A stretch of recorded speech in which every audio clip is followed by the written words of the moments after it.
AP PhotoMarcio Sanchez. The TV land sitcom Younger is a great show to watch when you're in need of some lighthearted distraction. But as I recently discovered, it can also prompt a useful bit of soul-searching. After watching an episode in which a Marie Kondo-like author named Keiko Kagami tries to help people clarify their priorities, I decided to adapt Kagami's exercise for myself. First, I divided a piece of paper into 4 quadrants.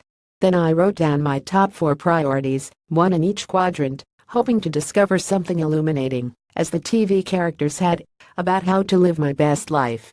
If you're following along, go ahead and make one right now.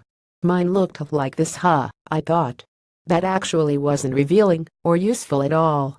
I already knew that I cared about relationships and work. Writing those things down taught me exactly nothing.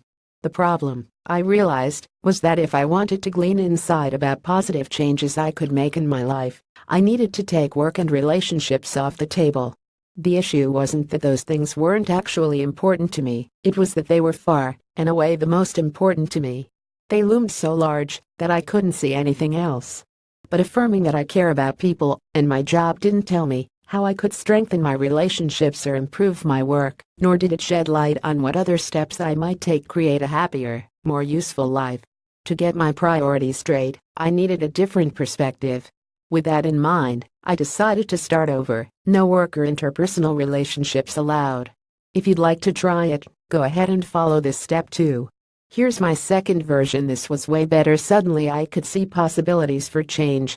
For example, creativity definitely brings me joy, so I really need to sign up for those art classes I've been thinking about and challenge myself to take on inventive new projects at my job.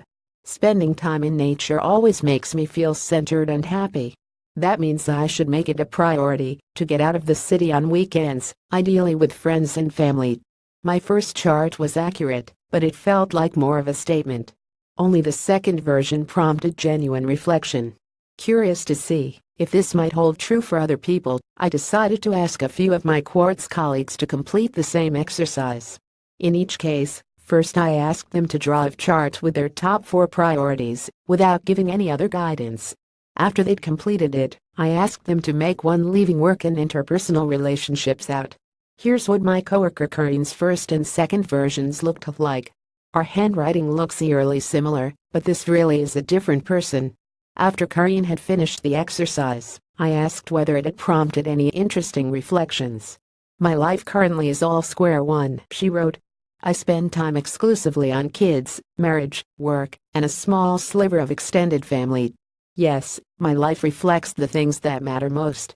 But I also feel drained and exhausted, and unbalanced a great deal of the time.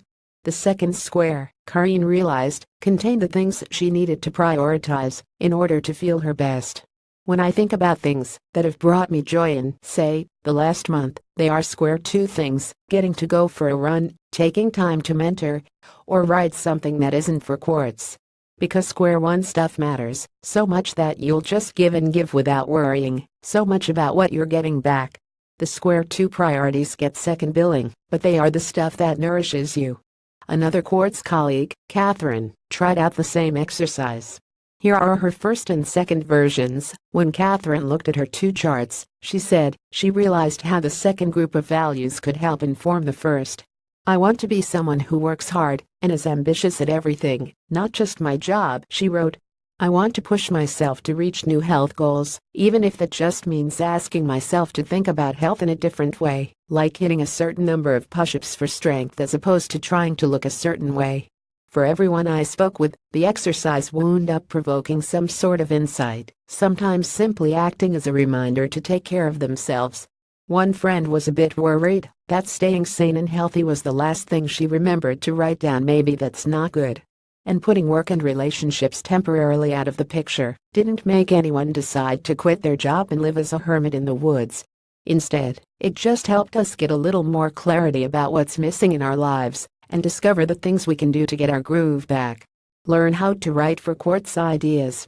We welcome your comments at ideas@qz.com.